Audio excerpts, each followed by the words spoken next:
Have you ever felt stuck, even when life seems fine?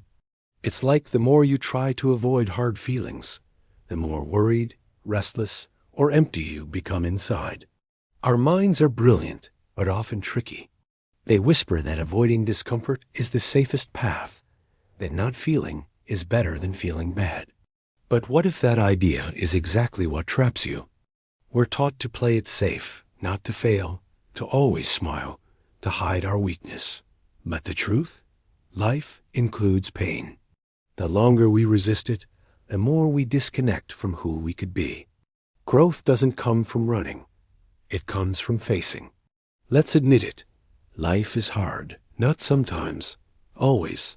This idea, that life is inherently difficult, isn't meant to discourage you. Quite the opposite. It's meant to set you free from the exhausting expectation that life should be easy, that discomfort is a sign something is wrong. We're conditioned from a young age to chase happiness, to avoid tears, to bypass struggle. We see curated perfect lives, online perfect families, careers, and internalize the damaging message that any struggle we face means we're failing. But this is a grand illusion. It's a fundamental misunderstanding of the human experience. Imagine a tree trying to avoid the wind, rain, or challenging soil. It would never grow strong roots. In the same way, we can't expect to grow robust, resilient lives if we're constantly seeking shelter from every emotional storm. This constant pursuit of ease creates a subtle but profound anxiety, the fear of discomfort itself. That fear, not the discomfort that triggers it, becomes the real problem. It keeps us small, frozen in place, never truly knowing our own strength. Problems, heartbreak, discomfort, these aren't errors. They're powerful signs that you're alive. They're signals, not punishments. They're woven into the very fabric of existence. Most people fight them. They delay action. They numb emotions. They wait, hoping the problem will simply disappear. But pain doesn't vanish simply because you ignore it. It deepens. It becomes harder to access, more confusing to express. It transforms into a heavy, unspoken burden. You might tell yourself, "I'll deal with it tomorrow," or "I'm just not ready right now. It'll be easier next week, next month, next year." But pain is patient. It waits, and it grows roots. It intertwines with your thoughts, your habits, your very sense of self, silently dictating your choices. Consider Sarah. She put off a tough conversation with her boss for 6 long months. Every email from him felt like a threat, every meeting an insurmountable hurdle. She'd rehearsed the conversation countless times, feeling her heart pound, her palms sweat. The fear of that brief, uncomfortable discussion created weeks and months of sleepless nights and distracted days. When she finally forced herself to face it, the actual conversation took only 15 minutes, just a quarter of an hour. But avoiding it controlled her life for half a year. That period of avoidance was far more painful, far more consuming than the direct confrontation ever was. The longer you run from something uncomfortable, the smaller your life becomes. You subtly shrink your world, avoiding situations, people, or even entire emotions that might trigger that discomfort you're trying to escape. This isn't truly living. It's merely existing within ever-tightening confines, a cage of your own making. Facing pain isn't weakness, it's transformation. It's the brave, powerful act of reclaiming your life from the tyranny of fear. It's stepping firmly and courageously into your own inherent power. We live in a culture that absolutely worships ease. We're constantly marketed comfort foods, quick escapes from reality, instant gratification. We're bombarded with messages that promise effortless living, pain-free solutions, and shortcuts to happiness. But comfort, when we chase it relentlessly without the balance of growth, can become a silent prison. It lulls you into a false sense of security, where stagnation begins to feel deceptively like peace. You might genuinely believe you're choosing peace, but really, you're choosing pause, numbness, delay, and the true cost of this choice is immeasurable. It costs you your vitality, your courage, your deepest connections, and ultimately, your potential for genuine fulfillment. Consider David. He tragically lost his mother, and the grief was immense, a heavy, suffocating blanket. Instead of allowing himself to feel that devastating loss, he immediately buried himself in work. He filled his days with endless tasks, late nights, and packed weekends. From the outside, he appeared perfectly fine, even admirable in his intense productivity. But inside, he was empty.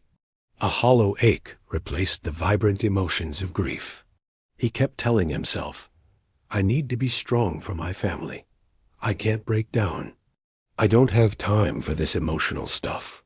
He genuinely believed he was protecting himself.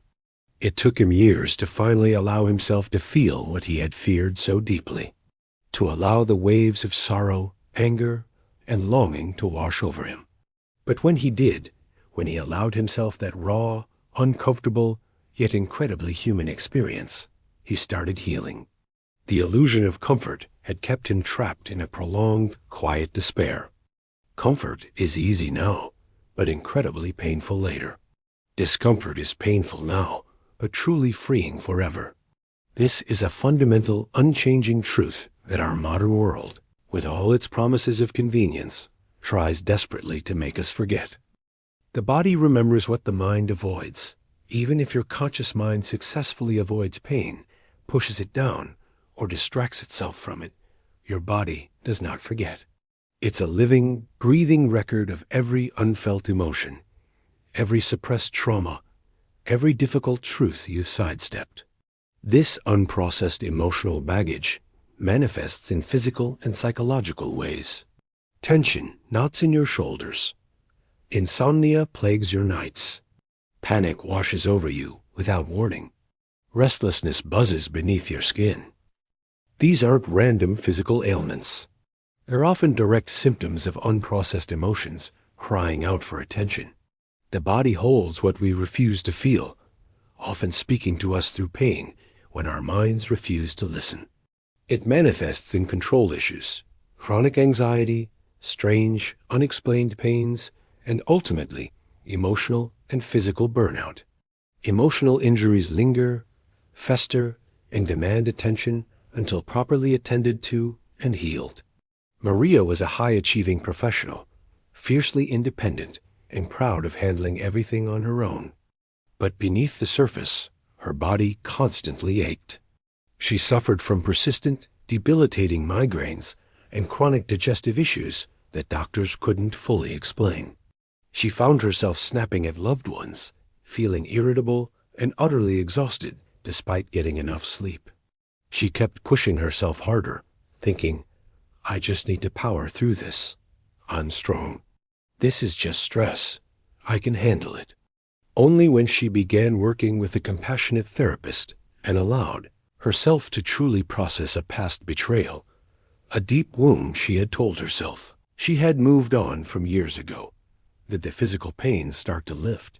Her migraines lessened, her digestion improved, and she felt a quiet, profound peace she had never known. Emotional avoidance isn't peace. It's silent suffering. It's a slow, quiet poisoning of your inner world, slowly eroding your well-being. Healing begins when you allow yourself to feel, when you give your body permission to release what it has been carrying for so long. Discipline is love.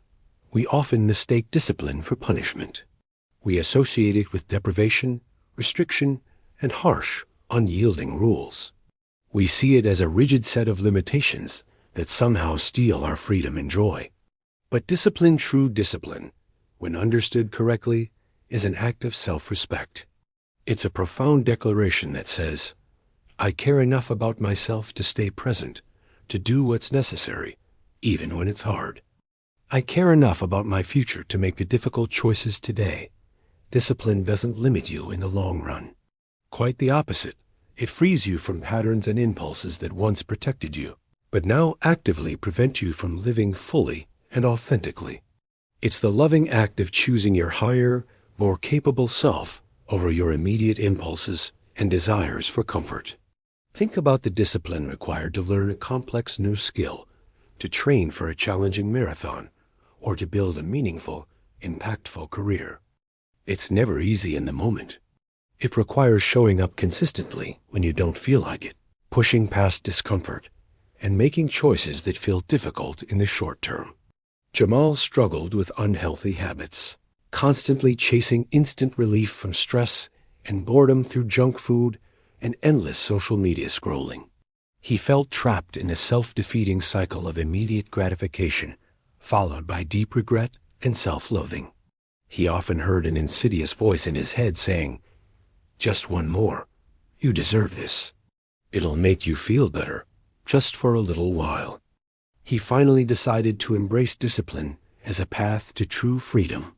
He started setting small, achievable limits. 15 minutes of exercise daily, no sugar after dinner, a fixed bedtime. At first, it felt incredibly restrictive, almost like a punishment.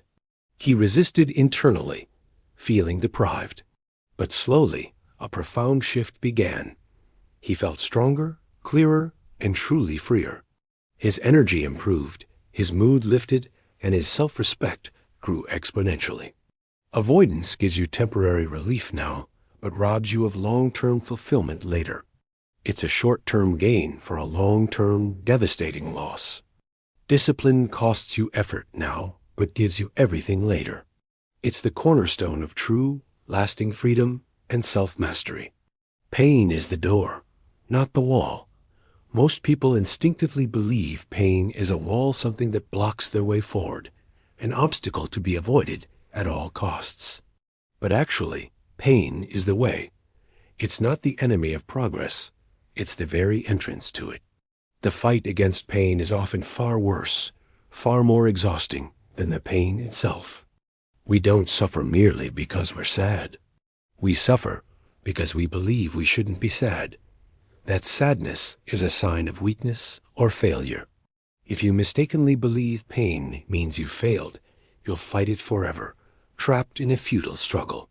But if you believe pain is part of becoming, part of your evolution, you'll begin to walk with it, to learn from it. Life's challenges are not a wrong turn, they are the lesson. They are precisely how we learn, how we stretch our limits, how we become stronger, wiser, and more compassionate. Think of any person you deeply admire. Did they become great by avoiding pain or by transforming it? Think of Oprah Winfrey. Her life story is a powerful testament to facing immense adversity, poverty, abuse, discrimination, public scrutiny. Her pain didn't break her. It profoundly built her. She walked through pain, not around it, openly embracing her difficult past.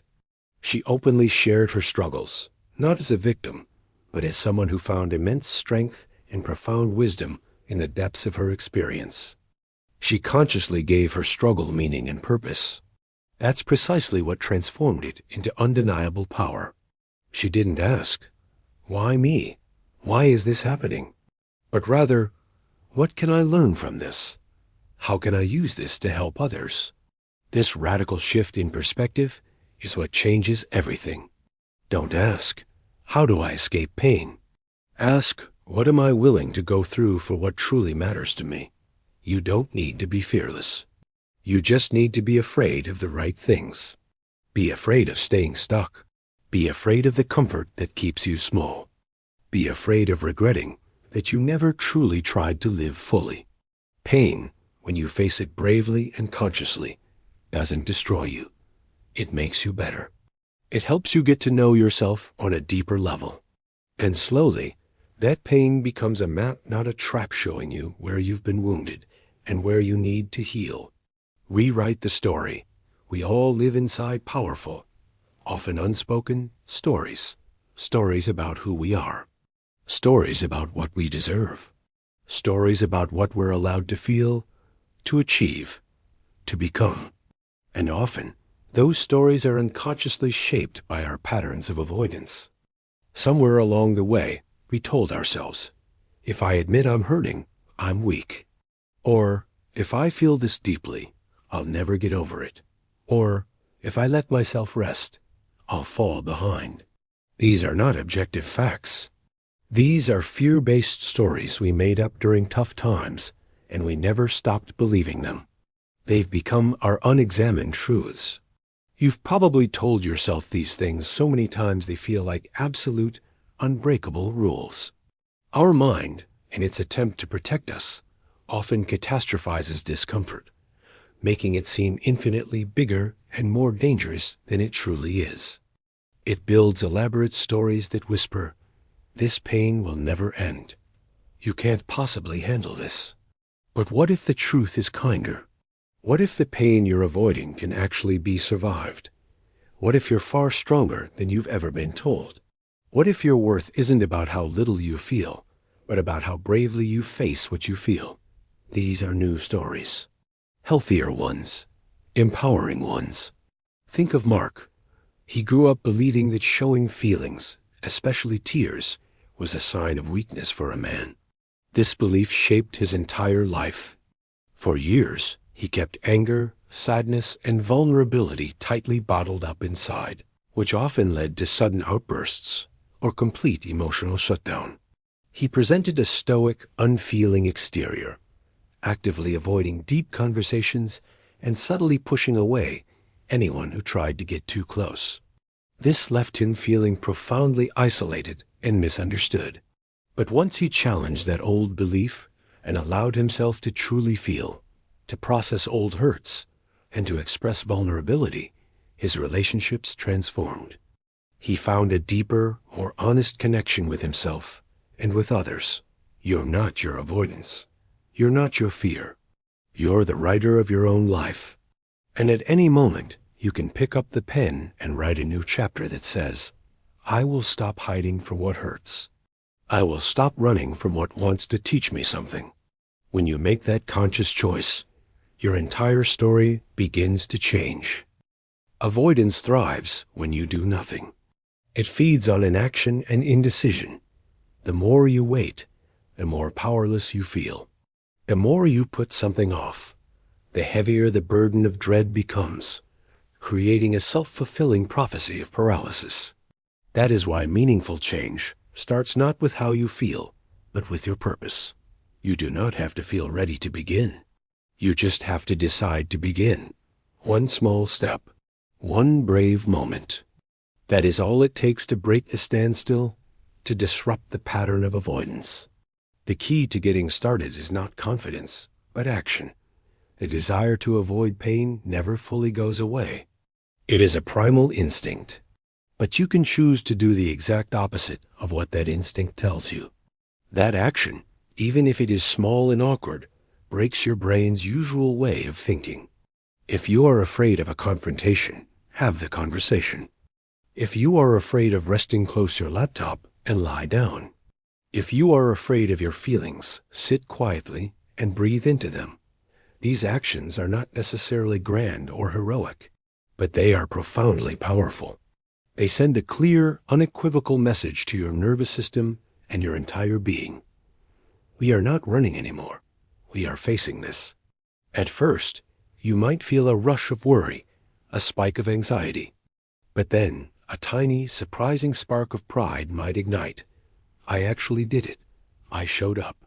Think of Jessica. She had a long-time dream of starting her own business, but was utterly frozen by the fear of failure, the fear of judgment, the fear of the unknown. Every day she would research, plan, make lists, and then do nothing. The perfect moment never arrived, because perfection is an illusion. She kept thinking, I need to have everything perfect before I start. What if I fail? What if people laugh at me? Finally, she promised herself to take one small, uncomfortable action each day. Registering her website name, making one difficult phone call to a supplier, telling one friend about her idea. Slowly, steadily, she built unstoppable momentum. Over time, your mind learns that pain can be survived. That feeling uncomfortable is a signal, not a stop sign. And that avoiding things, which once protected you, is no longer needed. Purpose is the cure for fear. It says, I will feel this. I will move through this. I will not this pain choose for me anymore. And that is when your life truly starts to change. Growing up emotionally is not about always being calm, always being in control, or never experiencing negative emotions. It is about knowing what to do when you are not calm. It is about feeling overwhelmed and not shutting down. It is about feeling deep sadness and not running away from it. It is about feeling intense anger and not exploding or repressing it. And you only learn that by staying with discomfort long enough to understand it, to process it, to learn from it. Many people, unknowingly, stop trying to reach their highest values, their greatest potential, because they cannot handle the inherent discomfort of change and growth. They adjust their dreams and call that peace. But it is not peace, it is often a quiet sadness, a resigned stagnation. Emotional growth means learning to stay with difficult feelings, to not change the subject internally or externally, to not drink them away, laugh them off, or try to think them away completely. It means saying, "This hurts, but I am here. I am present with this experience." You do not heal by avoiding. You heal by watching yourself, by observing your reactions, by showing up for your own inner experience. You heal by letting the pain move through you, not around you. Every part of you might scream, escape, distract, anything but this uncomfortable feeling. But you consciously choose to stay, and as you do, something amazing happens. You start to trust yourself on a deeper level, not because you are always strong or always happy, but because you are always honest with yourself. And in that honesty, real maturity is born. Think of Michael. He used to react to any form of criticism by immediately defending himself, lashing out, or by completely shutting down and withdrawing.